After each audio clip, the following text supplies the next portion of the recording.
खड़े तंजली को रहता रियासत बहावलपुर सोशल मीडिया के ग्रुप नाल हाजिर खिदमत हाँ आज अस मौजूद है रियासत बहावलपुर का इकलौता बल्कि साउथ पंजाब का इकलौता जड़ा म्यूजियम है जो उर्दू में अजायब घर आख्या वेंदे अस इतना मौजूद है आज अपने नाजरीन को इन बारे में दसे सो अस पहले दसे नहीं है कि इतना एंट्रेंस उत्ते ही सारे को एक इंजन वाला इंजन मौजूद है जो स्टीम इंजन आख्या वेंदे ये 1902 नागपुर बंगाल को लौंदा है बरतानवी हुकूमत की तरफ की जानकारी होने बाद अहमदपुर शर्किया के नाल हेड पार्टनर की जन कंस्ट्रक्शन शुरू थी है तामीर शुरू थी है तो उतना माल बरदारी वास्ते ये इंजन का इस्तेमाल किया गया है 1902 के बाद हेड पार्टनर की तामीर के इस्तेमाल करने के बाद फिर रेलवे इंतजामिया को हटाने के बाद अजकल रियासत बहावलपुर के इकलौते म्यूजियम के अजायब घर के मौजूद है इन नाल होना अपने ते फरमांदे डणी वल्ली सो सोना समला ओ मतन सादे गरीबां दे कडणी वल्ली सो सोना समला कडणी वल्ली सो सोना समला ओ मतन सादे गरीबां दे ओ मतन सादे गरीबां दे। यहाँ पर हमारे साथ मौजूद हैं मिस नादिया जो कि PRO हैं पब्लिक रिलेशन ऑफिसर। आज हम इनसे कुछ डिटेल्स में बात करेंगे म्यूज़ियम के हवाले से। आए सबसे पहले आपका इंट्रोडक्शन करवाते हैं मिस नादिया से। अस्सलाम वालेकुम। तो मिस ये बताइएगा कि ये म्यूज़ियम कब बना और बुनियादी तौर पर इसमें क्या चीज़ें रखी गई इस एग्जीबिशन के लिए और बाकी तमाम चीज़ें बताएंगे। भावलपुर म्यूज़ियम जो है बेसिकली बना है 1976 में, लेकिन जो इसकी बाकायदा ओपनिंग है वो तकरीबन 83-84 तक जाकर ये कंप्लीट हुआ। स्टेप में ये बनता रहा, कुछ गैलरीज बनी, उसमें हमने कुछ चीज़ें एग्जिबिट की, जिसके बाद फर्दर गैलरीज बनी। तो इसमें मेन जो हमारे पास थे स्टार्टिंग के ऑब्जेक्ट्स उनमें मैनुस्क्रिप्ट्स थे पुराने पाक के कलमी नुस्खे जिनको हमने डिस्प्ले किया इनिशली। उसके बाद पॉइंट्स की एक रेंज थी हमारे पास, हमने उनको डिस्प्ले किया और गंधारा सिविलाइजेशन की चीज़ें। तो ये सारी वो चीज़ें थी जो इनिशियल लेवल पे यहाँ पे म्यूज़ियम में इस्टेब्लिश की गई, म्यूज़ियम में डिस्प्ले की गई। वक्त के साथ साथ प्रोग्रेस करता हुआ म्यूज़ियम गैलरीज बढ़ती गई, तादाद बढ़ती गई। अब हमारे पास ऑलमोस्ट 10 to 11 इसके सेक्शन हैं जिनको हम गैलरीज बुलाते हैं और हर गैलरी का एक नाम दिया गया है और वो गैलरी उसी चीज़ों को विजिट करती है। सही। तो इसमें किन किन अजलाक की जो सकाफत है वो सेव की गई है और एग्जिबिट की गई है? बेसिकली म्यूज़ियम जो हमारा है ये कैटेगरी में फॉल करता है। जब भी कोई म्यूज़ियम बनाया जाता है तो जो मेन उसका होता है वो किसी न किसी कैटेगरी में फॉल करता है म्यूज़ियम। हमारा म्यूज़ियम जाता है कल्चरल का एथनो में। तो वैसे तो ये इसके 2 हॉल हमने वक्फ किए हुए हैं यहाँ के कल्चर, यहाँ के ट्रेडिशन को लेकर। और जनरली इसमें पूरे पाकिस्तान की सकाफत है, बट जो हमने ज़्यादा फोकस किया है वो साउथ पंजाब और हमारा जो डेजर्ट एरिया है। और इसमें मैं मुझे ये बताइएगा कि पंजाब में इस म्यूज़ियम की क्या रैंकिंग आती है और इसमें अपग्रेडेशन के हवाले से और मुलाजमीन कितने हैं, हमें ये अच्छा ठीक है। इसके हवाले से प्लस फर्स्ट ऑफ ऑल तो ये है कि साउथ पंजाब में ये इकलौता म्यूज़ियम है।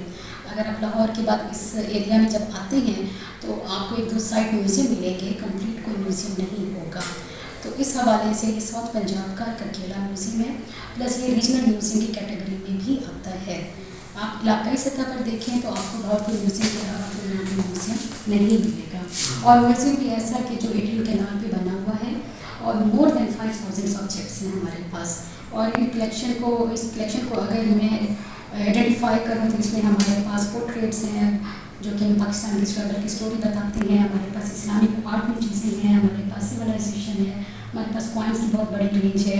इसी तरह हमारे पास लेदर ऑब्जेक्ट है, वुडन ऑब्जेक्ट है, मेटल वेयर है। तो मतलब एक कंप्लीट और बड़ा म्यूज़ियम है ये।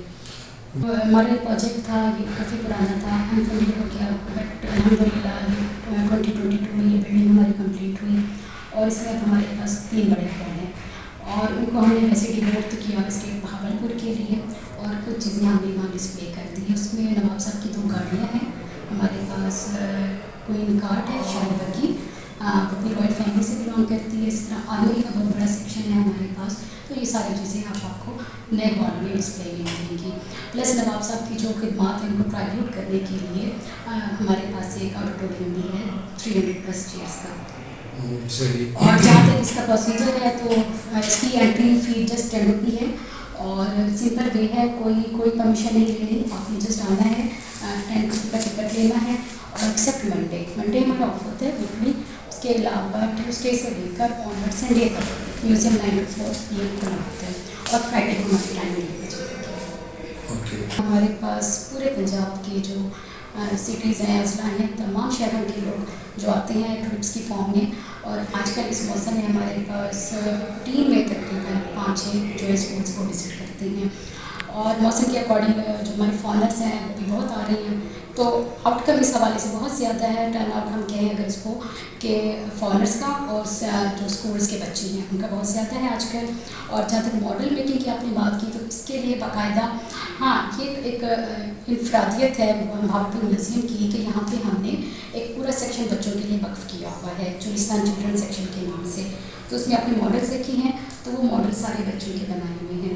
बेसिकली हम बच्चों को एक ऑनरशिप दे रहे हैं म्यूज़ियम की कि आपकी चीज़ें जो हैं आपने बनाई हैं और आप म्यूज़ियम में सेव पड़ी हैं।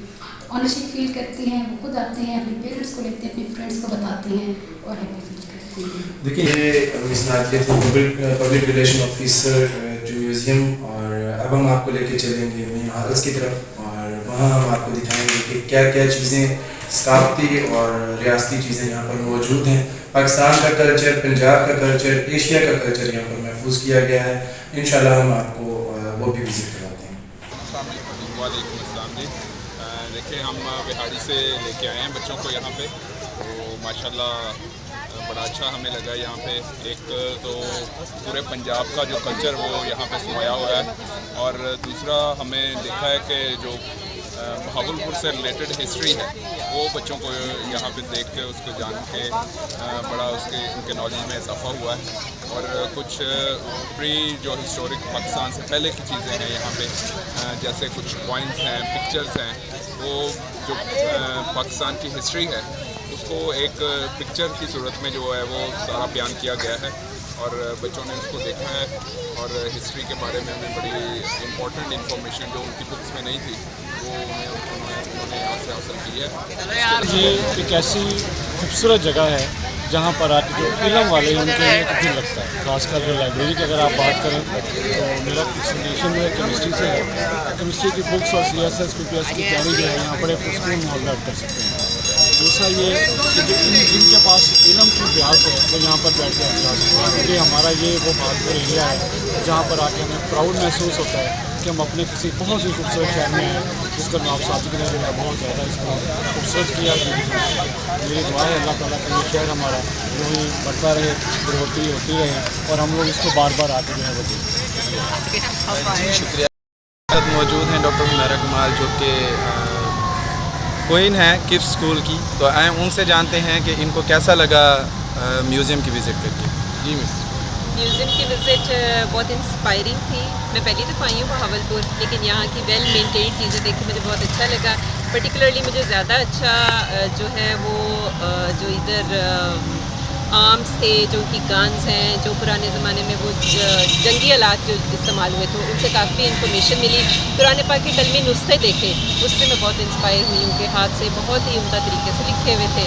और बुद्धा की जो हिस्ट्री है वो हमने देखी, और जो नवाब बहावलपुर के इस्तेमाल में चीज़ें रही वो देखी, उनके फ़ौजियों के तमगे वगैरह देखे, बहुत अच्छा लगा। अब नूर महल, मतलब पहले यहाँ से आपने गुजार महल जाने, then SS word and letter on Noor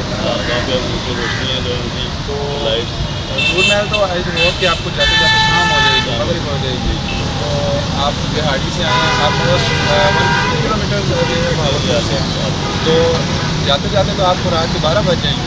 no problem, कोई मसला नहीं। मतलब बहावलपुर से आपको इश्क हुआ हुआ है? जी हमें प्यार है बहावलपुर से। चलें, बहुत शुक्रिया।